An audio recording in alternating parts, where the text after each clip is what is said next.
મારા તમામ ચાહકોને નમસ્કાર. જય ગૌ માતા. મિત્રો, હું છું તમારો મૂળજીભાઈ જોશી, એક પશુપાલક અને પશુપાલન વ્યવસાયનો સલાહકાર. મિત્રો, પશુપાલકને ક્યારેક પશુ વેચવાનું થતું હોય છે તો ક્યારેક પશુને ખરીદવાનું થતું હોય છે. વળી જે ભાઈઓ નવો પશુપાલન વ્યવસાય શરૂ કરતા હોય એમને પણ દુધાળા પશુઓ ખરીદવાનું થતું હોય છે. તો દુધાળ પશુ ખરીદતી વખતે કઈ કઈ બાબતો ધ્યાનમાં રાખવી જોઈએ એ વિષય ઉપર આજે વાત કરીએ. ખાસ તો મિત્રો, પશુ ખરીદવું હોય ત્યારે તેની ઉંમર, તેનું સ્વાસ્થ્ય અને તેનું શરીર તથા તેની કિંમત આ બધું યોગ્ય હોવું જોઈએ. પશુનું શરીર, વેતર, દૂધ ઉત્પાદન આ બધું હોય એ જ પ્રમાણે એની કિંમત હોવી જોઈએ. ઉતાવળ કરીને આપણે દુધાળ પશુ ખરીદી લઈએ અને લાવ્યા પછી થાય કે આપણે પૈસા વધારે આપી દીધા છે, તો એ ન બને એટલા માટે આવી થોડી આપણને જનરલ માહિતી હોવી જોઈએ મિત્રો. પછી પશુ ક્યારે ખરીદવું? તો દુધાળ પશુ ખરીદવાનો યોગ્ય ટાઈમ છે ઓક્ટોબર-નવેમ્બર મહિનો. આ મહિનામાં પશુ ખરીદીએ તો ચોમાસાનો જે રોગચાળાનો સમય હોય એ પૂરો થયો હોય અને આગળ શિયાળો આવતો હોય છે, તો શિયાળાની અંદર રોગચાળાનો ઉપદ્રવ ઓછો હોય છે.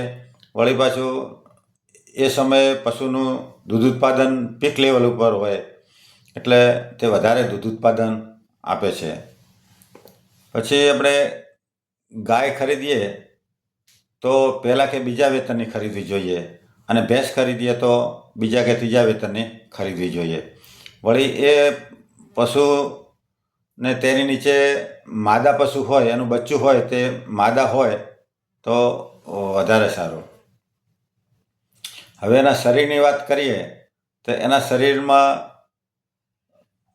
તમામ અંગો બતાવી આપતા હોય છે કે પશુ કેવું છે એમ. તો આપણે જ્યારે ખરીદવાનું થાય ત્યારે તેના તમામ અંગોનો અભ્યાસ કરવો જોઈએ. ધારો કે તેના શિંગડા છે તે સારા હોવા જોઈએ, પગની ખરીઓ સારી હોવી જોઈએ, છાતીનો ભાગ છે તે પહોળો હોવો જોઈએ, ડોક પતળી હોવી જોઈએ અને તેના શરીરની દરેક પોંસળી ગણી શકાય એ રીતે દેખાતી હોવી જોઈએ, પોંસળીઓ જ દેખાતી હોવી જોઈએ. વળી એની ચામડી છે તે મુલાયમ, પાતળી અને ચમકતી હોવી જોઈએ. પાતળી ચામડીનું જે પશુ હોય તે વધારે દૂધ ઉત્પાદન આપતું હોય છે. તેનો પાછળનો ભાગ છે તે ત્રિકોણ આકારનો હોવો જોઈએ. આમ ગોળમટાક ભાગ પાછળનો પુઠ્ઠા ગોળમટાક ના હોવા જોઈએ.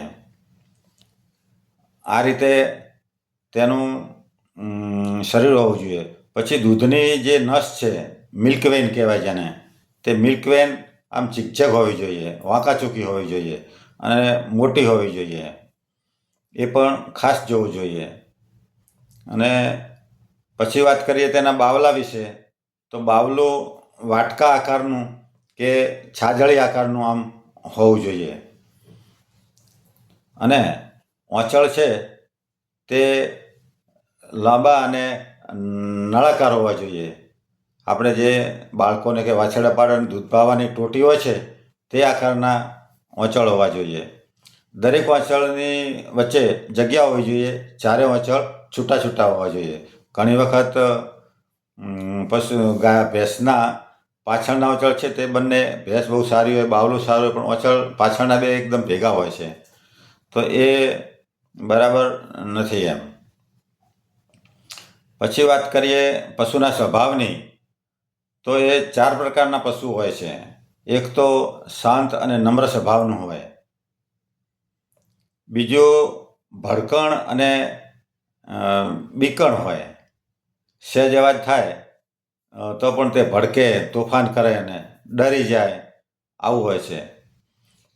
તો એવું પશુ પસંદ ના કરવું જોઈએ. પછી અસ્વસ્થ અને બેચેન પશુ હોય. એ કાયમ અસ્વસ્થ જ રહે અને બેચેન રહે, ક્યારે તે સ્ફૂર્તિલું જોવા ના મળે, આવું પશુ પણ ન ખરીદવું જોઈએ. પછી આક્રમક પશુ, ઉગ્ર સ્વભાવનું હોય. દેશી ભાષામાં આપણે જેને મારકણું કહીએ, મારકણું પશુ પણ બને ત્યાં સુધી આપણે ના ખરીદવું જોઈએ. તો ટૂંકમાં મિત્રો આપણે શાંત સ્વભાવનું અને નમ્ર ડાયો પશુ ખરીદવું જોઈએ અને તેની અંદર આ સારા પશુની જે આપણે વાત કરી એ બધા લક્ષણો તેનામાં હોવા જોઈએ. અને એ જ સાથે જે ઓલાદનું આપણે ખરીદતા હોય તે ઓલાદના લક્ષણો તેમાં હોવા જોઈએ. ધારો કે મહેસાણી ભેંસ ખરીદતા હોય તો તેમાં એ પ્રમાણે બધા શરીરના લક્ષણો હોવા જોઈએ. અને કાંકરેજી ગાય ખરીદતા હોય તો એ રીતે, ગીરની ગાય ખરીદતા તો એના લક્ષણો, અને બન્ની ખરીદતા હોય તો બન્ની ભેંસના જે લક્ષણો છે એના શિંગડા, એનું શરીર, એનો સ્વભાવ, તેની શરીરની ઊંચાઈ અને લંબાઈ એ બધું એ પ્રમાણે હોવું જોઈએ. આ બધી બાબતો ધ્યાનમાં રાખી અને દુધાળ પશુની પસંદગી કરવી જોઈએ. બસ આજે આટલું જ. વિડીયોને વધુમાં વધુ શેર કરજો અને તમે પણ જ્યારે પશુ ખરીદવાનું થાય ત્યારે આ બાબતો ધ્યાનમાં રાખીને પશુ ખરીદજો. બસ એ જ. જય ગૌ માતા, જય ગોપાલ.